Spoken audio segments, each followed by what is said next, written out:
بسم اللہ الرحمن الرحیم۔ السلام علیکم ناظرین، میرا نام ہے اسد اور آپ دیکھ رہے ہیں میرا یوٹیوب چینل واقعات کی دنیا۔ آج ہم اپنی ایک نئی ویڈیو کے ساتھ حاضر ہوئے ہیں جو کہ بہت ہی سبق آموز اور دلچسپ ہے۔ تو اگر آپ ہمارے چینل پر نئے ہیں تو پلیز سبسکرائب ضرور کر دیں تاکہ ہم ایسی ویڈیو مزید بناتے رہیں۔ تو چلیے اپنا وقت ضائع کیے بغیر ویڈیو شروع کرتے ہیں۔ ایک لڑکا فٹ بال کی پریکٹس کرنے باقاعدگی سے روزانہ جایا کرتا تھا، لیکن اسے کسی فٹ بال میچ میں حصہ نہیں لینے دیا گیا تھا۔ جب وہ پریکٹس کر رہا ہوتا تھا تب اس کا باپ دور بیٹھے رہتا تھا۔ ٹورنامنٹ شروع ہوا تو اسے ریزرو کھلاڑیوں میں رکھا گیا، لیکن کسی بھی میچ میں کھیلنے کا موقع نہیں دیا گیا۔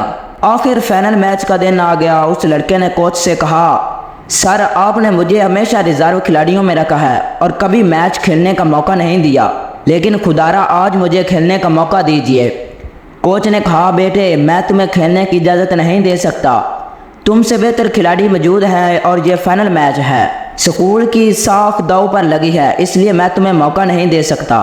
لڑکے نے التجا کیا اور کہا، میں وعدہ کرتا ہوں کہ میں آپ کو شرمندہ نہیں کروں گا، میں آپ سے درخواست کرتا ہوں مجھے پلیز موقع دیجیے۔ اس لڑکے نے کوچ سے اتنی التجا کی کہ وہ اسے میچ کھیلنے کی اجازت دینے پر مجبور ہو گیا۔ اس نے کہا، ٹھیک ہے میں تمہیں کھیلنے کا موقع دے رہا ہوں، لیکن دیکھو میری اور اسکول کی عزت تمہارے ہاتھ میں ہے۔ کھیل شروع ہوا تو وہ لڑکا غیر معمولی حد تک عمدہ انداز میں کھیلا۔ اسے جب بھی فٹ بال ملی اس نے گول کر دیا۔ میچ ختم ہوا تو اس کی ٹیم نے ریکارڈ ساز کامیابی حاصل کر لی۔ میچ ختم ہونے کے بعد کوچ نے کہا، تم نے کبھی ایسی کارکردگی کا مظاہرہ نہیں کیا تھا، اس کی کیا وجہ ہے کہ آج تم اتنے شاندار انداز میں کھیلے ہو؟ لڑکے نے کہا، آج میرے والد میرے کھیل دیکھ رہے تھے۔ کوچ نے اس طرف دیکھا جدھر لڑکے کا باپ عموماً بیٹھا کرتا تھا، وہاں کوئی نہیں تھا۔ کوچ نے کہا، جب تم پریکٹس کر رہے ہوتے ہو تو تمہارا باپ وہاں بیٹھا ہوتا ہے، لیکن آج تو وہاں کوئی بھی نہیں ہے۔ لڑکے نے جواب دیا، سر میں نے آپ کو کبھی بتایا نہیں، میرے والد نابینا تھے، 4 دن پہلے وہ فوت ہو گئے، آج پہلا دن تھا کہ وہ مجھے آسمان سے دیکھ رہے تھے۔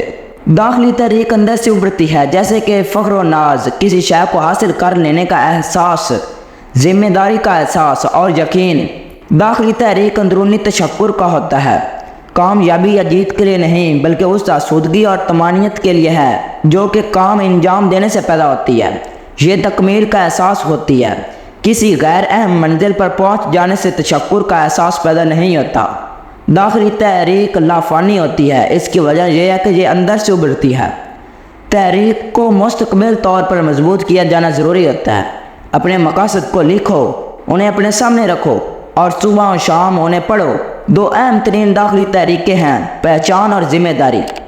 پہچان کا مطلب ہے کہ لوگ تمہاری تعریف کریں، تمہیں سراہیں، تمہارا احترام کریں۔ پہچان اپنائیت کا احساس عطا کرتی ہے۔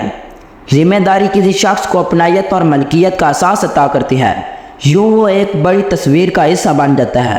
ذمہ داری کا فقدان ہو تو انسان کو عمل کی تحریک بھی نہیں ملتی۔ پہچان خارجی ہوتی ہے کیونکہ یہ باہر پیدا ہوتی ہے، البتہ اس کا احساس داخلی ہوتا ہے۔ احساس ذمہ داری داخلی ہوتا ہے کیونکہ یہ اندر سے ابھرتا ہے۔ تو ناظرین کیسی لگی آج کی آپ کو ہماری یہ ویڈیو؟ یقیناً آپ نے اس میں سے بہت کچھ سیکھا ہوگا۔ آپ نے اس کہانی سے کیا سبق حاصل کیا ہمیں کمنٹس میں ضرور بتائیے گا۔